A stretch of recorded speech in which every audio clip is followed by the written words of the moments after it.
So first of all, Tilda and Evan, congratulations. You give such fantastic performances, and I really enjoyed watching the film. Thank you. Thank you. So what was your first reaction when Anju said, I want you to play Helen, Reddy, and Jeff Wald? Go for it. I was really lucky because I was in the middle of directing my first short film with 12-year-old girls, and I was very distracted.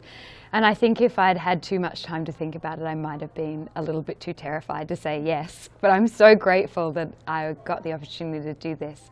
I was quite overwhelmed. It didn't feel like real life. It was such an amazing moment. And I found out probably a year before we started shooting too, so I had a lot of time to sort of think about it and start the process of preparing. Yeah.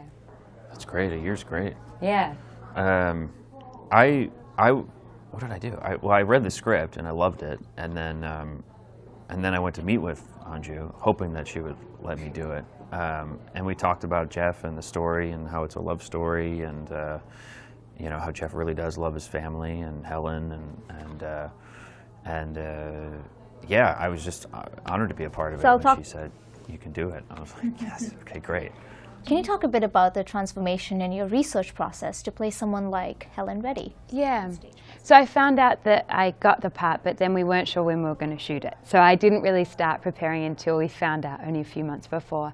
And I had the amazing gift of having about 5 weeks of rehearsal, which is so rare on film, of just me being able to be in Sydney and be with Anju and really go in deep into sort of studying her physicality and her vocal, like she has, even though we're both Australian, she has such a particular voice.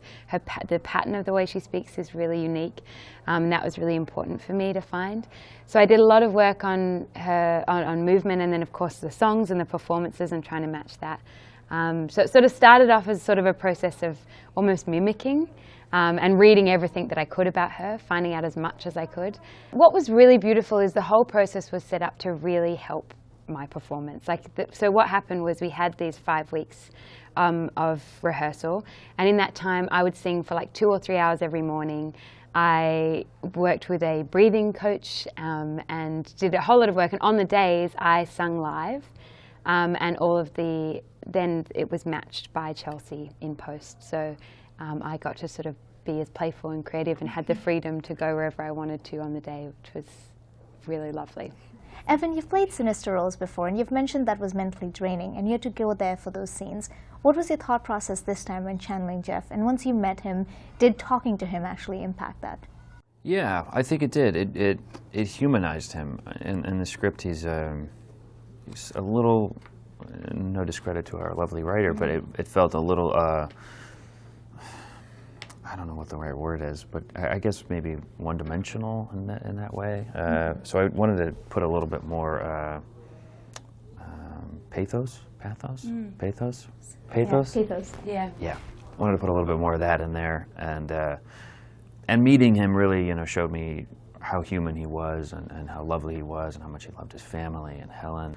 He wanted to help his wife, but nobody was willing to help her. None of his friends were willing to help her. Nobody was biting. Nobody was interested. And I think feeling like a failure for her, and I think that was really taking its toll on him and completely stressing him out and making him act in ways that were unacceptable. So Helen and Jeff, the couple, that's a great dynamic because this film is as much about a love story as well. Anju mentioned that she really wanted actors who would shake up the scenes while they were shooting them, to do improv and to create authenticity between the characters. So how much of it was improvised? We played a lot. It was really lovely to get that freedom to be able to take a scene. I don't know if anything went crazily different from the script, but we definitely had the freedom to be in the moment. Absolutely. Yeah. And that's what's so amazing about you as a performer, though. You're so in every moment, and so many of those scenes were, like you said, I think, Jeff, in the script, like you took it somewhere so different every day, and it was so nice to have that, to be able to be surprised every day. And that was so nice. Well, I feel like we improvised a lot. Yeah. We took the sort of shape of the scene and just played around within that because, we had to do, like you said, a relationship over 20-year marriage over 30 days, which is a lot. Intense. It's a lot of life, yeah. Yeah. So we had a lot of fun. It was intense.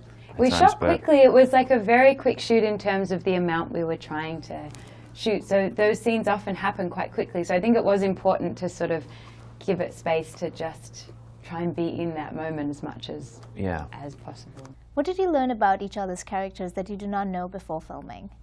Personally, or the characters? As the characters. As the characters. The first thing we actually did, which I think was really beautiful, was we got asked to, when we first met each other, was to sit down and introduce ourselves in character to each other. And it had been quite hard for me to find out a lot of information about Jeff Wald. In Helen's book, she refers to him only as husband number 2, and there wasn't a lot of information online about him. So it was really lovely to meet and hear all the stories that you'd done so much research, and to hear all of that back and to be able to choose what parts of Helen's history I wanted to share. And felt like we really got to meet as Helen and Jeff, which I think there was so many surprises in that. Yeah, I've never done that before. That was an interesting exercise because you talk to somebody, where are you from, what's your story, and you hear it from them, so you associate it with them. And to hear Helen's story through you made me associate her story with you, which was great, very helpful. And I think also the other thing that I found really helpful was hearing all of these stories from people that knew Helen and Jeff, and intimate things about their relationship that really helped find the playfulness. Because I think, there was so much play in their relationship, and it was competitive but also really exciting. Like, there was one story that I heard early on that often drive separately to dinner so they could race each other home. And that was such a moment for me of being like, oh, that's who they are. Like, how excellent. That's awesome. Yeah, they really, they were successful in a great time. That was such a unit. Very fun time. They were so driven, and they came from nothing and sort of built this thing together, which is beautiful. Yeah. Yeah. Their career and their story is definitely very interesting. So I would have to ask, whose career in music or movies would you like to emulate? Ooh, that's a good question. I don't know if I'd like to, I feel like really inspired by Phoebe Waller-Bridge at the moment. I think she's kind of like my current hero around July. I don't know. What about you? There's way too many. There's just That's way okay. too many. And lastly, I Am Woman becomes the unofficial anthem song for women's movement all over. So what would be the unofficial anthem song of your life? Oh my gosh. The unofficial anthem song of my life? Probably that song, Dreamer. Who's right? That one, Dreamer, nothing but, that would be me. That's pretty good. Yeah. All I have to do is dream. In the same ballpark. Yeah. Yeah. Wow. It's a really It's complicated a tough question. You question. got 2 tough questions right there. I don't know. I'll have to get back to you. That's all right. That's all right. Do you have a favorite song from the movie? I Am Woman. Yeah, that's mine too. So Delta Dawn's really. I love Delta Dawn. Delta Dawn's awesome. I loved singing Angie Angie Baby. Baby's good too. And that one that we got to sing right at the beginning, oh yeah. that was really fun too. There was a few at the beginning, All, and the right? jazz. That's That's all. Yeah. I loved that song. Yeah, that's a good one. Thank you so much for the chat. You both were brilliant, and wishing you all the best. Thank you. So thank you. Thank you. Thanks very much.